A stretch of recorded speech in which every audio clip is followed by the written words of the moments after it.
Здравейте отново. Във втората част на това видео ще ви покажа как да видите вашите обяви и как да разберете, че някой иска да купи вашия продукт.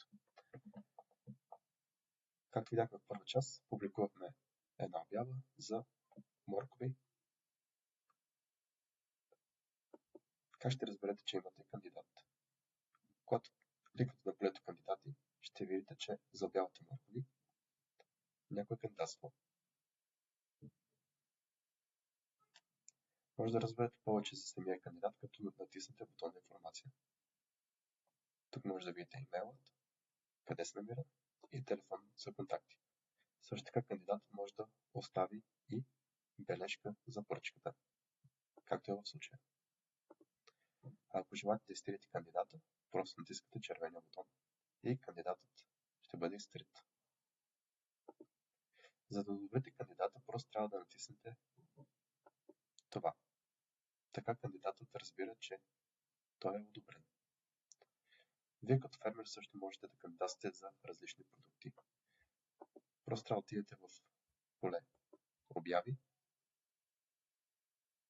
и тук излизат всички обяви, които други фермери са публикували. Като разбира се, може да търсите, да филтрирате,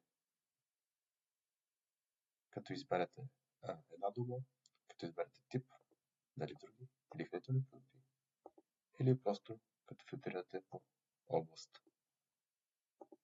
Ако не намирате нищо в тази област, това означава, че няма нищо. Ако искате да видите всички обяви, натиснете бутон анулиране и тук ще видите всички обяви.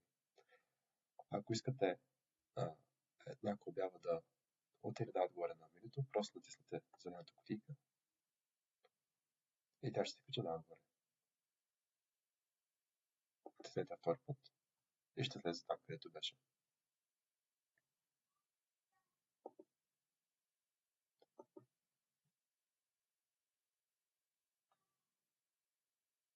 Тук също може да видите малка статистика за вашите обяви и по-скоро за вашите клиенти. Тук сте имали, за сега имате един клиент, последните 7 дни, също така един клиент.